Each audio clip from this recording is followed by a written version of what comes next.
Yenge, mbote na bino nyonso, Buku ya Boule, autrement dit livre sacré télévision, Buku ya Boule TV, moto nyonso esika bozwami na Europe, Amérique, Canada, partout, Afrique, Congo, na intérieur, na Congo central, Boma Matadi, Ituri, Lubumbashi, na Mbandaka, esika wapi bozwami, bolanda biso na émission malamu autour pour partager sur un sujet aussi important. Mais il y a un bouton continuer, na conseiller na mutu nyonso à s'abonner. Mutu non à s'abonner te ameka ko s'abonner parce que ba vu ezali ko kende moi mingi, mais les abonnements sont très peu. Raison pour laquelle dans l'ingi juste que ça la rappelle na mutu nyonso oyo nanu à s'abonner te ameka ko s'abonner un peu plus vite que possible pour na au Italie kokende liboso ya émission na biso. Maintenant mingi bandeko.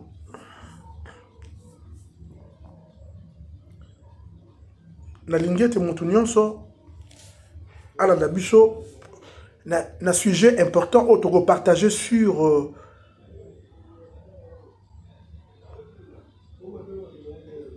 l'ombrage et l'étoile. Nalingi na pesa un bref détail. Na kozala moulaïte une émission oyo nalingi juste pour na ramener bino na conscience parce que beaucoup de gens se trompent. Il y a beaucoup de gens qui se disent oh non non Nzambe ya pasteur nangai. Oh non Dieu de mon pasteur. Les termes Dieu de mon pasteur n'existent pas. Les termes Dieu de mon pasteur n'existent pas. Chacun vit dans sa propre divinité. Alors personne ne vivra dans la divinité de qui que ce soit. Ça n'existe pas, chers amis. Autrement dit, chacun a son Dieu. Bon, bien que le mot Dieu, c'est juste un mot qui nous a été imposé, mais je ne serai pas vraiment tout profond par rapport à décortiquer la divinité, car c'est une émission tout à fait à part. Mais une chose est que on va parler sur l'étoile et puis l'Ilingi. L'étoile et puis l'ombrage. L'étoile et puis l'ombrage, c'est la même chose. C'est la même chose. Que veut dire quoi? Bah étoile nyons otomona kana likolo yango eloko moko na l'Ilingi. Donc l'Ilingi ya mutu ezalaka étoile. Que veut dire quoi? Étoile ya mutu ezala ndaku nango oyo efandaka. Mais alors, tout ndaku nango efandaka babisika nini efandaka na pomme de main ya mutu efandaka na plante de pied ya mutu efandaka pe lalaka na cordon ombilical ya mutu otobengi mutolu. Vous comprenez? Mutu nyonso azana elilingi na ye. Elilingi na yo yangonde étoile na yo. Or, l'étoile est la demeure de l'endroit où se cachent toutes les réponses de tes préoccupations. La demeure où se cachent toutes ces préoccupations, c'est ce qu'on appelle l'ombrage. C'est Elilingi na yo. Elilingi ezali nini. Elilingi ezali, quand vous dites que Dieu est fidèle, Dieu est fidèle. Dieu est fidèle. Ezali nanze boboko ba chrétien ba imbaka nzambe malamu malamu nzambe malamu nzambe malamu malamu nanga. Dieu est fidèle. Dieu est fidèle. Dieu est fidèle. Le terme n'est pas mauvais quand vous dites que Dieu est fidèle. Mais il n'existe rien de fidélité si ce n'est que votre propre ombrage. Parce que alandakayo partout aux ali et lilingi ya mutu et zalaka na mutu atana kacho azana yo na hôpital azana yo partout où tu es azana yo et lo ketika mutu te yali ombrage na yo. Fidélité à ombrage ezali existence ya étoile qui habite dans l'homme. Les jours où akufaka elilingi elingamaka et mati yangonde ekomaka étoile. Mais ekomaka étoile comment? Ekomaka étoile positive par rapport à etamboli malamu na yo na mokili. Ah ouais, c'est pendant que tu vis encore ici-bas. Ok, chers amis, oui, et ça pongo. Oui, ezali bongo. Que personne ne vous trompe. Que personne ne vous trompe. Et fandaka awa, et fandaka na cordon ombilical, et puis na se ya lokolo otobengi plante de pied. Maintenant, quelle est la procédure? La procédure ezali, ça c'est une leçon, mais encore mousino na ba na GMD, pour na GMD tokendaka penza mwa musika.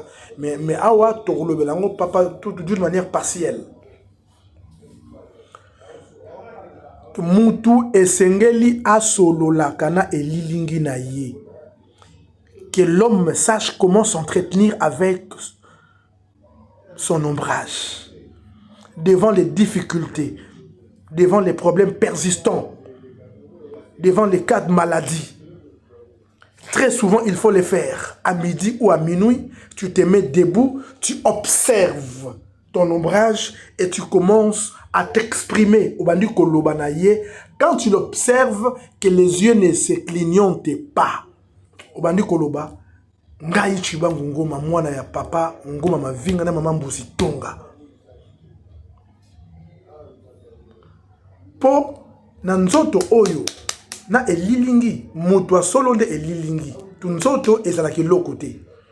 Nzoto yali simple mabele, mais vrai yo nde elilingi. Alors du fait que vrai yo nde ye, yende ayo kaka, yende asalaka, po nzoto oyo sepela. Mais lui semble être négligé parce que ayebanité que yende azali pièce maîtresse. Elilingi nde yali pièce maîtresse. Mais ayebanité. Mais nzoto asomba gelamba, asomba sapatu, asomba nyonso pour apparaître kitoko la miso abatu. Mais sans pourtant koyeba ete oya zali ko sepela oya ye yende asala rapo ya sepela. Mais lilingi azali méconnu, azali négligé. OK? Oui, ombrage na yo, yende azali pièce maîtresse na yo. Est-ce que bien go? Alors pendant que ozali ko lela, oali ko se déranger na problème na yo et wumeli na maladie oya yo et wumeli. Quel est le recours na lilingi na yo moko? Autant boulaka nango partout mais au miyebite que ta guérison ezali justement à côté de toi na midi, mets-toi debout. Banda kotala yi et tu commences à t'exprimer. Obandi koloba quand tu parles, ozoloba otala elilingi na yo. Mais ye azoyoka yo. N'est-ce pas votre Bible vous dit que ombrage, il y a apôtre Paul guérissait les malades? Oui. Parce que pendant la journée, ce que moni mutu ana elilingite amuta kufa. En termes vulgaires, donc on l'appelle comme revenant. Les jours comme la nuit, au moni mutu a telemi ana elilingite amuta kufa. Parce que vrai ye ezate. Do vrai ngainde elilingi tokoza la ba jimo mapasa to bilongi moko mutu na mutu ana elilingi na ye. Mutu na mutu azana elilingi na ye. On se comprend? Alors du fait que mutu na mutu ana elilingi na ye, chacun a son étoile parce que elilingi ezalaka étoile. Elilingi ezalaka étoile. Or étoile n'est vrai yo. Mais quand tu n'as biso pendant la journée et pendant la nuit, à s'exprimer. Mais la journée, à s'exprimer, na pomme de main, na plante de pied. C'est pourquoi, mutu a étoile négative. Ce qui peut s'y mbote aux malédiction. Ce qui aniati ndakuna yo atiki malédiction. Mutu a étoile positive. Ce qui peut s'y mbote aux bénédiction. Aux bénéfices. Aniati chez toi aux bénéfices. C'est pourquoi les hommes intègres, les hommes positifs, il faut les inviter chez toi. Du fait que na yeka nanda kunayo, na niati, na simbio, automatiquement ta vie change. Automatiquement tout revient à la normalité. Mais mutu a une étoile négative, du fait de te saluer, de piétiner chez toi, automatiquement la maison est souillée. La maison est souillée. Étoile, on dirait lamba. Et comme il paie toi, on en parlera demain. Comment laver l'étoile? Je ne saurais pas en parler tout de suite là. car c'est une émission très profonde et très riche. Et cela aura à vous aider. Chacun de nous est censé de laver son étoile, afin que cela brille encore davantage.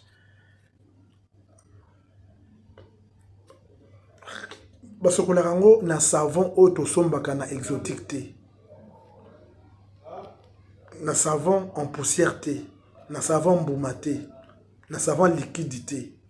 Parce que nous ndenge nini, chers amis. Je reviendrai. Veuillez vous abonner. Zo émission oyo o partager chez les amis, baninga ba landa yango ba yoka. Baninga ba s'abonner, insistez aussi, abonnez-vous. Tout ça la campagne, tout comment 300 personnes. Beaucoup y a boulé. Beaucoup m'appellent GMD parce que ekosungabino GMD ezalinda kwa boyebi esika oyo totangisa makambo sans limite. Là où il n'y a pas un tabou. Nanda kwa nzambe na biso na loge divine esika oyo to panza kanteke o mutu nyonso azalaka na bénéfice ya voyance afin que sa vie soit sécurisée. Ok, chers amis. Oui, et ça la bon. Et lilingi na yo yangonde vrai yo. Et lilingi na yo yangonde étoile na yo. Mais na moi efandaka na ba pomme de main, la plante de pied na butu afandaka na mutolu na yo. Mais na mutolu tangu afandaka na butu ye asexécutaka abimaka abandi kotalisa yo oyo zali ya solo. Donc pendant que tolala tolota tout ndoto ezali vraie vie. La vie que nous menons pendant les jours, elle est que dépendre na oyo mutolu et monisi biso na nzela elilingi parce que ezali eloko moko.